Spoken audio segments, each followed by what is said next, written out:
This short movie explains what the main principles of taxation are and how the government implements such concepts.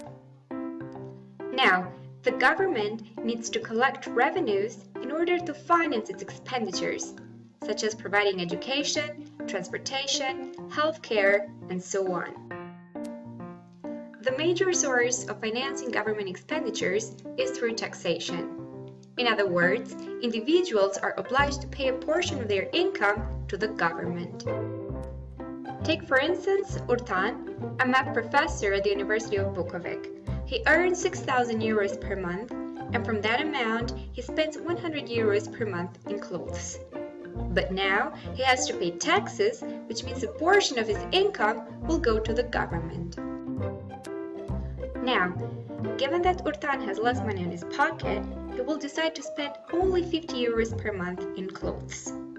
That is, the government, through taxation, can distort Urtan's choice to buy clothes. But now, the government needs to decide what portion of Urtan's income to take so that it can finance its expenditures. And this is done through two major approaches: the benefit principle and the ability to pay principle. Let's assume Xim goes to work every day with his car, whereas his friend Linda uses the public transportation. Xim will demand from the government to repair and maintain roads so that he can drive to work. The government will respond to Xim's request by building and repairing roads or highways. But in order to do that, it will have to put higher taxes on gasoline.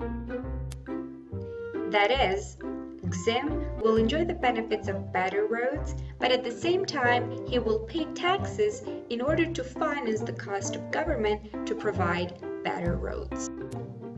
In contrast, the ability to pay approach focuses on the capacity of citizens to earn income. Related to the ability to pay principle, we can distinguish between horizontal and vertical equity. The horizontal equity is achieved when individuals with the same income pay the same amount of taxes. For example, Tringa and Ben, both doctors, earn 50,000 euros per year, and they both pay 18% of their income in taxes.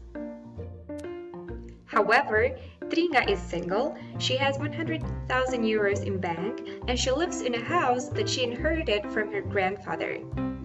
Ben, on the other hand, is a father of 3 children, rents an apartment for 200 euros per month, and has no money on his bank account. Are these two people really equal in the sense that they have the same economic capacity to pay taxes?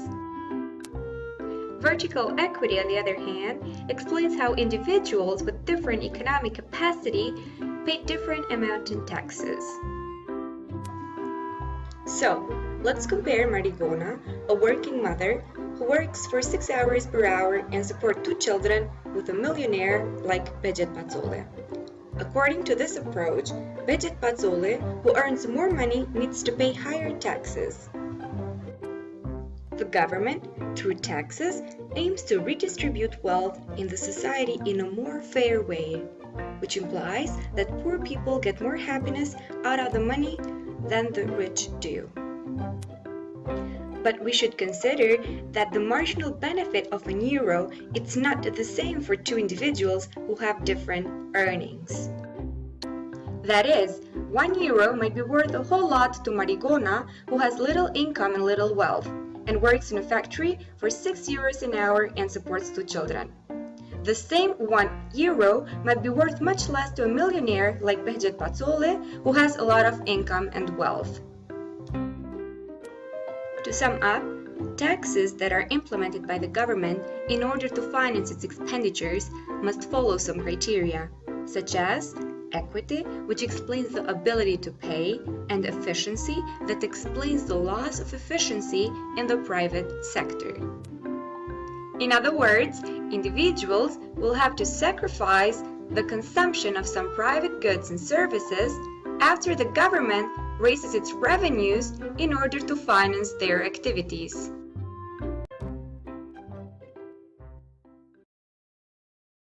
Free created using Powtoon.